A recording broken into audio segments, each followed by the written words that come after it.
Salut la Team Fit, aujourd'hui nouvelle vidéo sur l'alimentation. Sur le thème le saviez-vous, on va voir comment est-ce que les aliments qu'on consomme quotidiennement peuvent nous empêcher d'être en forme. Comme vous le savez, la nutrition c'est la base de notre alimentation. Bien manger, manger pas trop gras, pas trop salé, on l'entend tout le temps et c'est super important. Et on va voir pourquoi et comment est-ce que les aliments de notre quotidien qui sont trop sucrés, trop salés, influent sur notre santé, notre forme et nous empêchent d'avoir la forme de notre vie. Bien évidemment, vous aurez toujours des photos, des vidéos et surtout des petits schémas sur Instagram et Snapchat. N'oubliez pas de liker la vidéo, de la partager, c'est des infos super importantes et ce serait dommage de ne pas les partager et d'en faire profiter les copains. Bien manger, c'est la base de notre alimentation. Premier aliment qu'on va voir, c'est les gâteaux, les biscuits secs. Dans le même aliment, vous avez de la farine, du sucre, souvent du coulis et même des fruits. C'est 4 fois le même aliment, 4 fois du sucre en fait. Vous allez dire, qu'est-ce qu'il a avec le sucre? Et ben c'est ça mon problème, trop de sucre tue le sucre. Si vous avez trop de sucre dans un aliment, le corps va l'insérer, l'ingérer, il saura pas quoi faire avec. Le sucre c'est quoi? C'est une source d'énergie rapide. Si dans les 15 minutes après avoir mangé du sucre, vous l'avez pas consommé, bah le corps, il va le stocker pour dire, ah je vais le garder pour plus tard. Et comment c'est stocké? On a plein de petits placards dans le corps, là, et c'est le placard à énergie. C'est là où on réserve donc toutes les graisses. Je prends du sucre, je le consomme pas dans les 15 minutes, il vient là, et il vient là.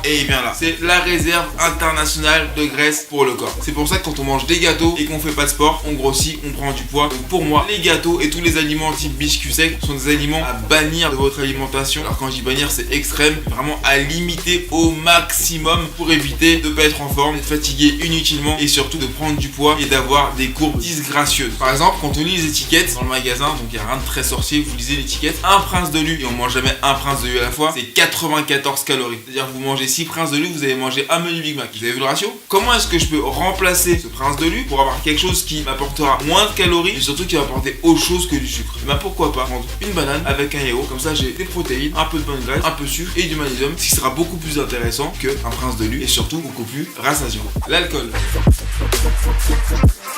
Alors on remarque quand on va au restaurant ou dans des bars, le verre d'alcool c'est jamais la même quantité dans le verre. C'est pas qu'une question d'économie, c'est une question aussi de dosage calorique. En moyenne, chaque dose d'alcool représente à peu près le même nombre de calories. Une dose de whisky c'est pareil qu'un verre de vin. C'est pour ça que quand vous prenez un verre d'alcool, ça reste une bombe calorique, peu importe ce qu'il y a dans le verre. Ça me rappelle une anecdote d'une amie à moi qui me disait, j'ai fait le choix de prendre que des gâteaux quand je vais en soirée et pas forcément boire d'alcool. Pourquoi tu fais ça? Et on a regardé qu'en fait une dose d'alcool c'est l'équivalent d'une paire de gâteaux. Elle préfère les gâteaux, donc elle s'est dit, je vais prendre des gâteaux plutôt qu'un verre d'alcool. Dans l'immédiat, ouais c'est pas top non plus de prendre du gâteau, mais quitte à prendre les deux, autant faire un choix et limiter les apports en calories. Là, en faisant le choix de prendre une part de gâteau au lieu d'un verre d'alcool, elle a évité de prendre 600 calories inutiles avec du sucre. Les sodas.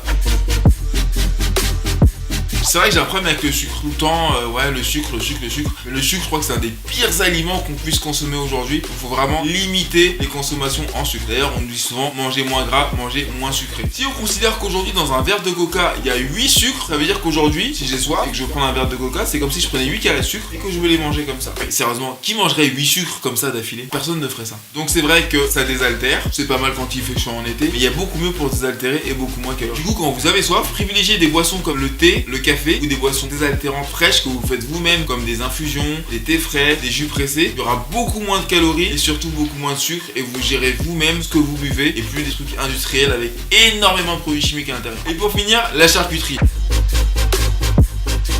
Alors les protéines c'est bien, il y en a beaucoup dans la charcuterie, mais le problème des charcuteries c'est que c'est interdit dans tous les régimes du monde parce que c'est super gras. Je suis végétarien mais j'interdis à personne de manger de la charcuterie. Un indice, quand vous voulez prendre de la charcuterie pour une raclette, une tartiflette, une fondue, choses comme ça, tous les plats d'hiver où on aime bien prendre des aliments un peu salés, un peu riches, limiter les dégâts en prenant des charcuteries maigres. Et moi j'ai une super astuce pour ne jamais se tromper. Quand vous tranchez la charcuterie, c'est souvent vendu en tranches, plus il y a de blanc dans la charcuterie, plus c'est gras. Donc privilégiez vraiment parce qu'il y a beaucoup de rouge dedans. Moi, ce que j'aimais bien à l'époque où je mangeais de la viande, c'était Délices de Saint-Agone, qui est une sorte de saucisson très maigre. Ce qui marchait bien, c'est le pastrami, c'est une charcuterie de bœuf, c'est assaisonné, c'est très maigre et c'est très bien justement pour tous les gens qui veulent faire de la muscu et prendre du muscle. Et le top du top avec très peu de gras et beaucoup de protéines, c'est la viande des grisons, qui est une viande séchée avec très peu de gras et un énorme apport en protéines, mais même qu'ils prennent en collation après le sport. Ça y est, c'est la fin de la vidéo et c'était tout ce qu'il y a de bon à savoir sur les aliments qui nous pourrissent la santé au quotidien. N'oubliez pas de mettre un gros pouce en bas et surtout vous abonner et partager la vidéo à fond. Comme je vous dis, c'est vraiment dommage que tout le monde ne soit pas au courant de comment vivre mieux avec des petits gestes simples. Je vous dis à demain pour la prochaine vidéo. C'est un Lazy Sunday.